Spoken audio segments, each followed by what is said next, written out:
নমস্কার এবং সকলকে স্বাগত জানাই আমাদের নতুন ভিডিও। তো গেস হোয়াট, আজকে আমরা কোথায় আছি বন্ধুরা? আজকে আমরা এসেছি কোলাঘাট দেউলটি।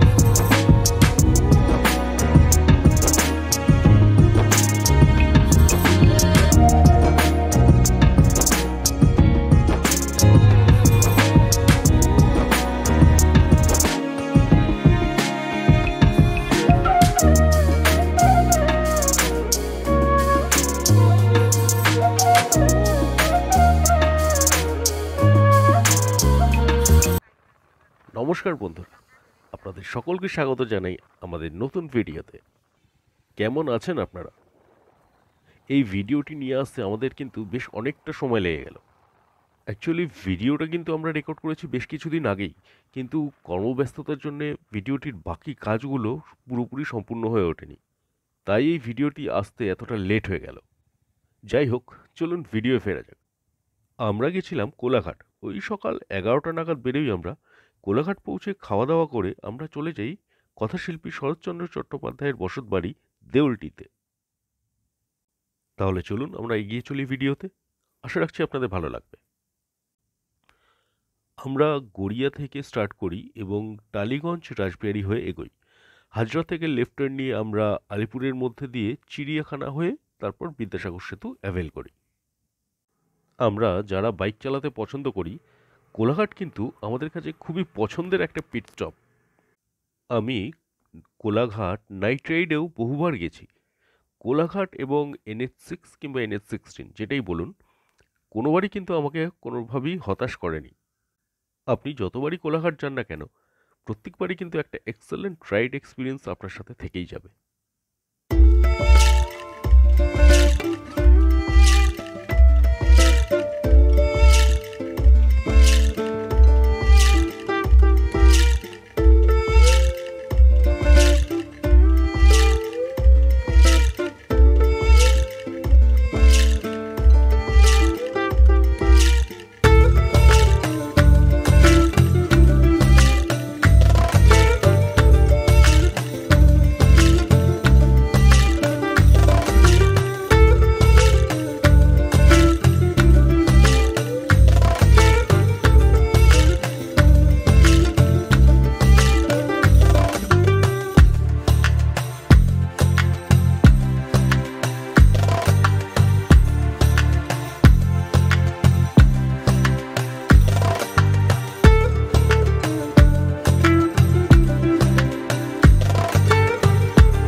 দেখতে দেখতে আমরা পৌঁছে গেলাম সেকেন্ড ব্রিজ তথা বিদ্যাসাগর সেতু।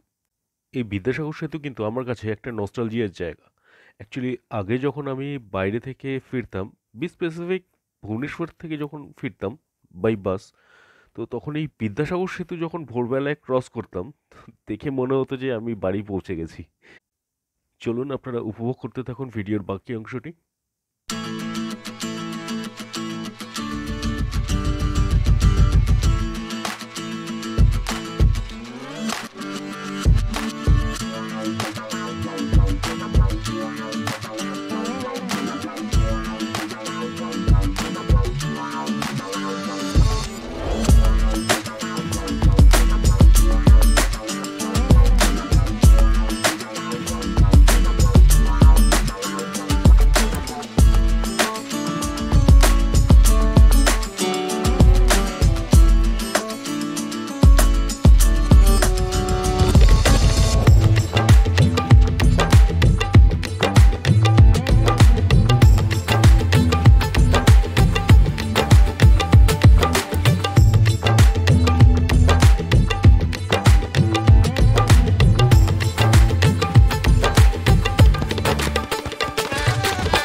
আমরা কোনা থেকে NH-16-এ মার্জ হওয়ার পর রিয়েলাইজ করলাম আমরা যেন NH-16 নয়, প্যারাডাইজের সাথে মার্জ হয়েছি। বাটার স্মুথ রোড আর তার সাথে সানডে হওয়ায় রাস্তায় ট্রাফিকও অনেক কম ছিল। সত্যি কথা বলতে একটা অনবদ্য রাইড এক্সপিরিয়েন্স উপভোগ করলাম। চলুন আপনারাও উপভোগ করতে থাকুন।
এর সাথে শেয়ার করব হাইওয়েতে ফার্স্ট টাইম বাইকে করে যাওয়ার এক্সপিরিয়েন্স।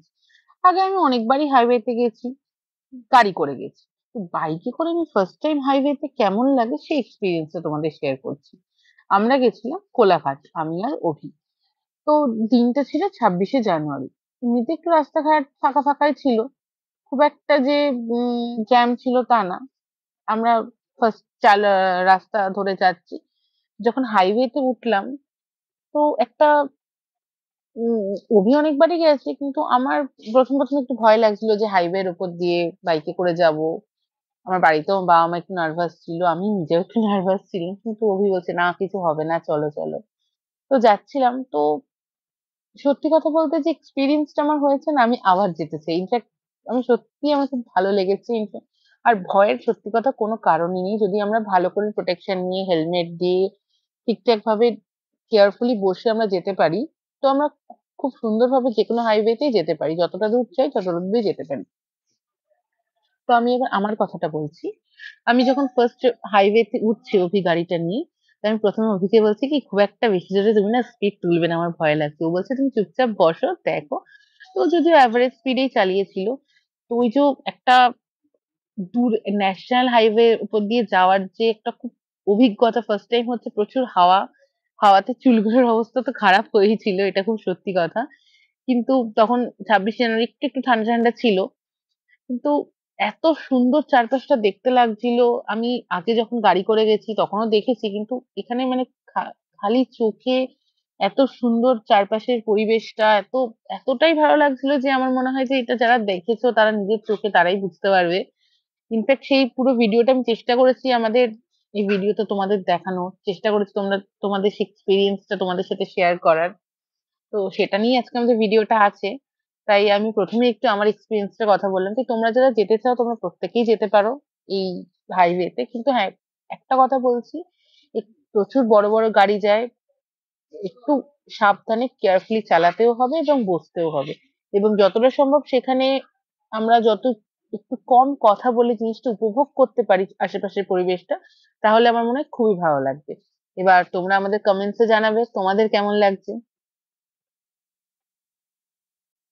এবার তোমাদের সাথে শেয়ার করছি তোমরা কিভাবে দেউলটি যেতে পারবে। দেখো, যদি নিজেদের ভেহিকল থাকে তাহলে তো গুগল ম্যাপে লোকেশনটা সেট করবে আর গুটি গুটি পায়ে বেরিয়ে পড়বে। কিন্তু যদি ট্রেনে বা বাসে করে যেতে চাও তাহলে কিভাবে যাবে সেটাও বলে দিচ্ছি। দেখো, ট্রেনে গেলে তোমাদের হাওড়া থেকে মেদিনীপুর যাওয়ার যে ট্রেনগুলো আছে সেই ট্রেনে উঠতে হবে।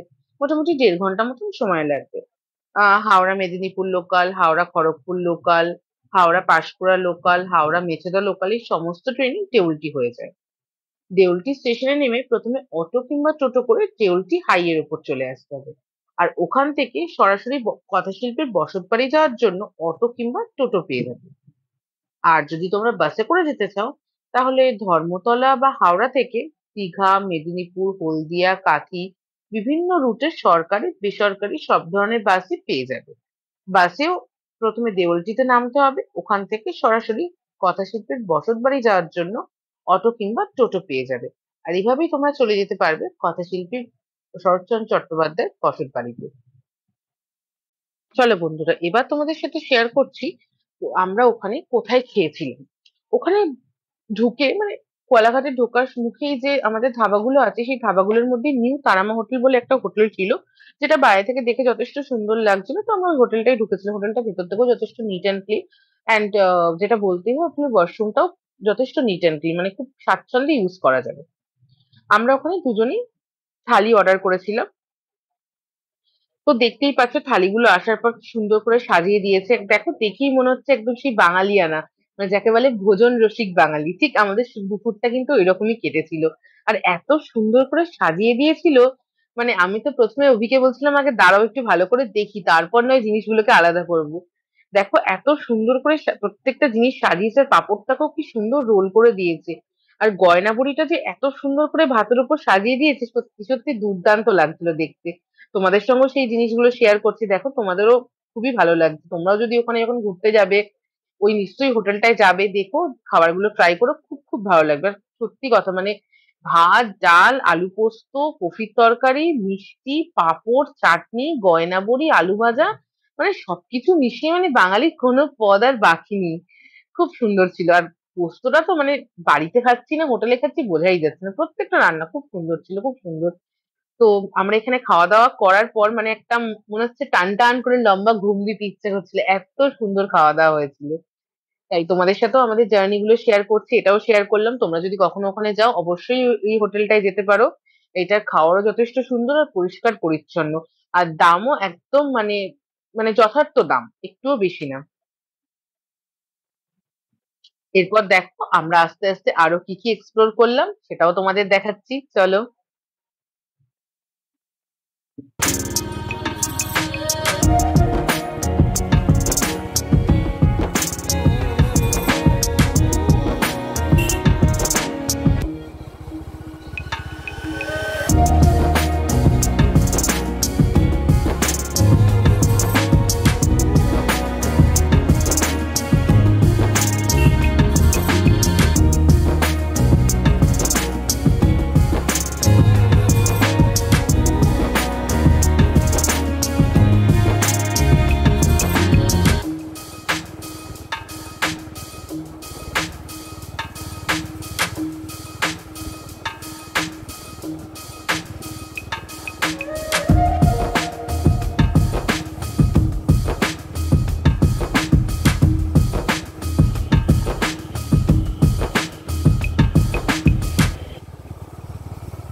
এগিয়ে চলো, এই ডান দিকে একটা গাছ আছে।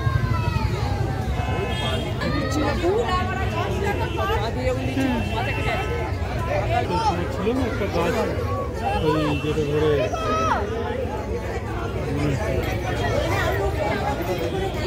হ্যাঁ যাও তাহলে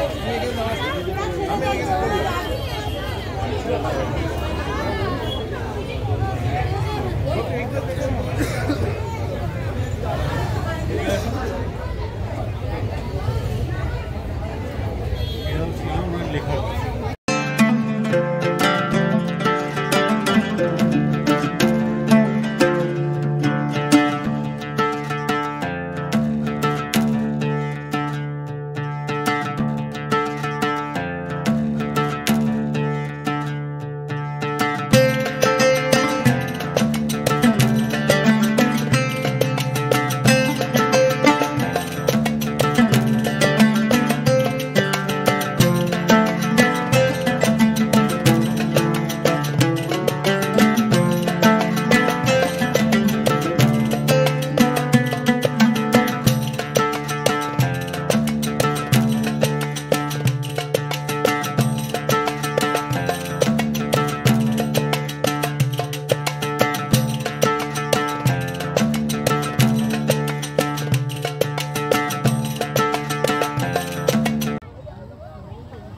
শিল্পীর বাড়ি ঘুরে আমরা চলে গেলাম রূপনারায়ণ নদের পাড়ে।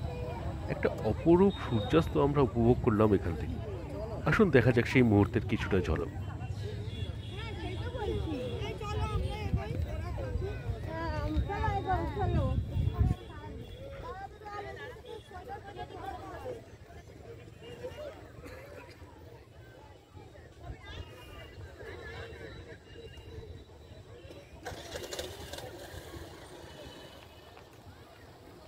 দারুণ টাইম ল্যাপস রাস্তা না।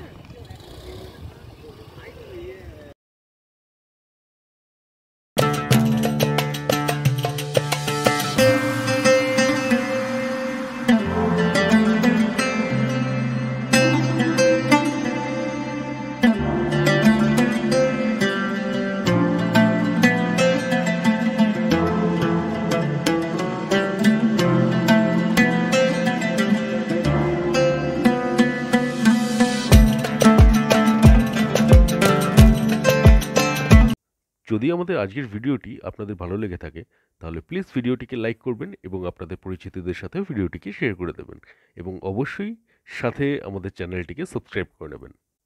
তাহলে দেখা হবে আপনাদের সাথে আমাদের পরবর্তী ভিডিওতে। নমস্কার, ভালো থাকবেন।